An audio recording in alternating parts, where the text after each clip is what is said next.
वानर ने बताया कि इन कर्मों से सियार और वानर की योनि मिलती है। जैसा मैं नीतू पंडित चुपचाप आप सबका स्वागत करती हूँ। इस कथा का वर्णन स्कंद पुराण में मिलता है। कहते हैं कि मनुष्य योनि बड़े भाग्य से मिलता है। इस बात का वर्णन श्री रामचंद्र जी ने रामचरितमानस में भी कहा है। बड़े भाग मानुष तनु पावा, सुर दुर्लभ सब ग्रंथ ही गावा, साधन धाम मोक्ष कर द्वारा, पायन जय परलोक संवारा, सो परत्र दुख पावै सिर धुनि, धुनि पछताए, काल ही कर्म ही ईश्वर ही मिथ्या दोष लगाए। हे सज्जन वृंद, आप लोगों ने बड़े भाग्य से मनुष्य शरीर पाया है। सहस्त्रार्षों में मनुष्य योनि बड़े महत्व की है। मानव शरीर देवताओं को भी दुर्लभ है, क्योंकि सघन योनि ही यही है। देव योनि में साधन नहीं है, वहाँ केवल सुकृत कर्मों का भोग होता है, यानी कि जो कर्म लगातार चलते रहते हैं। अतः देवताओं की भी यही मनसा रहती है, इच्छा रहती है कि यदि उन्हें मनुष्य योनि मिल जाती तो वे समुचित साधनाओं के द्वारा अपने जन्म मरण के बंधन को छिन्न भिन्न कर डालते और मोक्ष प्राप्त कर लेते, क्योंकि मोक्ष का द्वार एकमात्र यह मनुष्य तन ही द्वारा प्राप्त हो सकता है। तो इसलिए मनुष्य की योनि प्राप्त होने पर अच्छे कर्म ही करना चाहिए, ताकि हमें फिर से नरक का मार्ग रास्ता न देखना पड़े। 83,99,000 तक एक आत्मा आखिरी योनि 84 लाख योनि मनुष्य योनि को प्राप्त करता है। अगर इतने कष्ट सहकर भी आप नहीं समझना चाहते हैं तो आपको जन्म मरण के चक्र से कोई नहीं बचा सकता है। और फिर नरक की यातना, उसका क्या? लोग तो कहते हैं ठीक है भुगत लेंगे, पर जो लोग कर्म बंधन भुगतना चाहते हैं उन लोगों को यह ज्ञान अच्छा नहीं लगेगा, और जो लोग कर्म बंधन भुगतना नहीं चाहते हैं उन्हें यह ज्ञान अच्छा लगेगा। तो आज की कथा आरंभ करते हैं। सूत जी कहते हैं, अब मैं धनुषकोटि प्रशंसा में सियार और वानर के संवाद का वर्णन करता हूँ, उनके बातचीत का। प्राचीन काल में एक स्थान पर सियार और वानर रहते थे। दोनों को अपने पूर्वजन्म की बातों का याद आया। वे दोनों परस्पर मित्र थे। सियार का नाम रुद्र भूमिष्ठ था।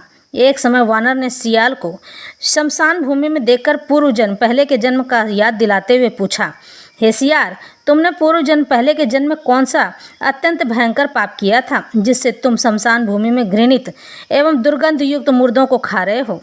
वानर के ऐसा पूछने पर सियार ने कहा, वानर, मैं पूर्व जन्म में वेदों का पारंगत विद्वान और समस्त कर्म कलापों का ज्ञाता ब्राह्मण था। मेरा नाम वेद शर्मा था।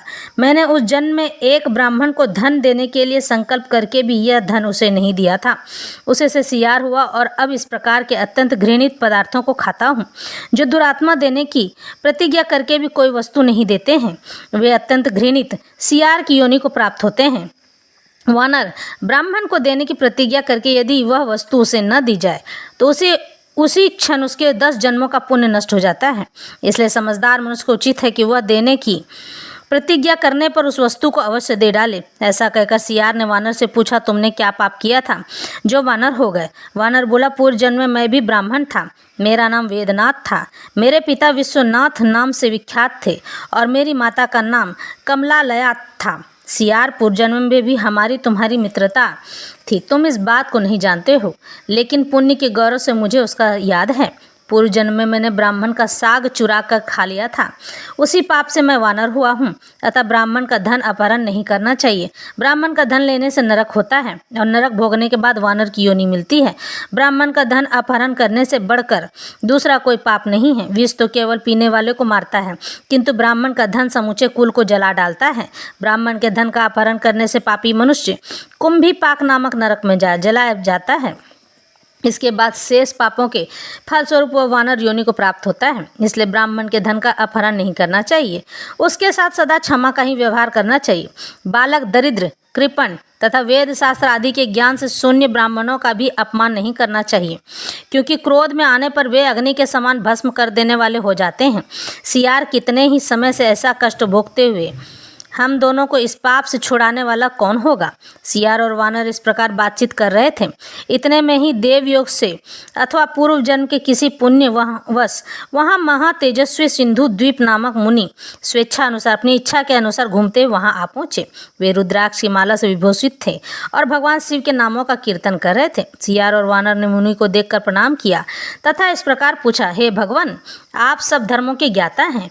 अपनी कृपा दृष्टि से हमारे और देखिए और हम दोनों की रक्षा कीजिए। इस तरह से सियार और वानर दोनों ही मिलकर उस ब्राह्मण से विनती करने लगे। बार बार उनसे विनती करते रहे, हमारी वानर और सियार की योनि जिस पाप से छूट जाए उसे बताने की कृपा कीजिए। इस तरह से सियार और वानर उनके सामने प्रत्यक्ष हाथ जोड़कर खड़े थे। साधु पुरुष सदा किसी प्रकार की अपेक्षा न रखते हुए अपनी कृपा दृष्टि से अनाथों, दोनों अज्ञानियों, बालकों तथा रोग पीड़ित मनुष्यों की रक्षा करते हैं। इस तरह से ब्राह्मण उन दोनों के लिए तत्पर हुए बताने को कि किस तरह से आप इन दोनों योनियों से छूट सकते हैं। उन दोनों के ऐसा कहने पर महामुनि सिंधु द्वीप ने मन ही मन बहुत देर तक विचार किया और इस प्रकार कहा, हे सियार, हे वानर, तुम दोनों के पाप की शांति के लिए मैं एक उपाय बताता हूँ। तुम दोनों दक्षिण समुद्र के तट पर श्री रामचंद्र जी के धनुषकोटि तीर्थ में जाकर वहाँ स्नान करो। ऐसा करने से पाप से मुक्त हो जाओगे। तब सियार और वानर दोनों ही धनुषकोटि तीर्थ रामचंद्र जी के उसमें चले गए और वहां जाकर वो दोनों ने स्नान किया। सिंधु द्वीप के इस वचन को सुनकर सियार और वानर बड़े प्रयास से धनुषकोटि में गए और उसके जल में स्नान करके सब पापों से मुक्त हुए और श्रेष्ठ विमान पर चढ़कर देवलोक में चले गए। वहाँ उन्हें इंद्र का आधा आसन प्राप्त हो गया। इस तरह से दोनों सियार और वानर दोनों ही अपने पूर्व जन्म के पापों से मुक्त हुए और उनके पूर्व जन्म के अच्छे कर्मों से और श्री रामचंद्र जी के धनुषकोटि तीर्थ में जाकर स्नान करने से उन्हें इंद्र का आधा आसन प्राप्त हुआ। इस तरह से हमारे कर्म हमें ही भोगने पड़ते हैं, चाहे ऐसे चाहे वैसे। इसलिए कभी भी ब्राह्मण का धन हरण करके नहीं खाना चाहिए। अगर आपने ब्राह्मण को वचन दिया है कि इस तरह से मैं आपको दान में दूंगा, तो उसे वह चीज़ दान में दे देनी चाहिए, क्योंकि ब्राह्मण से बड़ा इस कुल में 84 लाख योनियों में कोई भी योनि नहीं मानी जाती है। मनुष्य योनि के बाद ब्राह्मण ही सबसे ऊपर आता है। उसके बाद ही मनुष्य को मोक्ष की प्राप्ति होती है। तो अपने लिए नहीं, अपने जन्म मरण की चक्रव्यूह से आज़ाद होने के लिए आप अपने वचन को अवश्य निभाया कीजिए। इस तरह से यह कथा संपन्न होती है। लेकिन जीवन में हम पाप करते रहते हैं और हमें पता ही नहीं चलता। कभी द्वेष से, कभी घृणा से, कभी ईर्ष्या से और कभी किसी के बहकावे में आकर। ऐसा नहीं करना चाहिए। ऐसा करने से आपको लगेगा कि नहीं, इससे कुछ नहीं होता है, लेकिन बहुत कुछ होता है। आप इस लोक से उतरकर परलोक में जब पधारते हैं तो वहाँ आपको बचाने के लिए आपका परिवार भी नहीं होता है।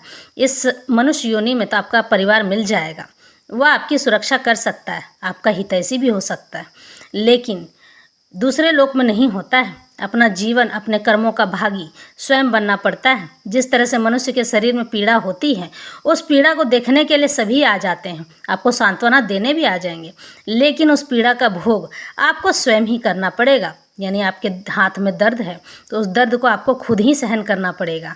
उसको सहन करने के लिए आपके पास कोई नहीं आ सकता है। इसी तरह से ईश्वर समझाते हैं कि अपने कर्मों का भोग मनुष्य को स्वयं ही करना पड़ता है, उसके लिए कोई नहीं आ सकता है। तो इस तरह से आज की कथा और व्यथा यहीं संपन्न करते हैं। अगले वीडियो में पुनः मिलेंगे।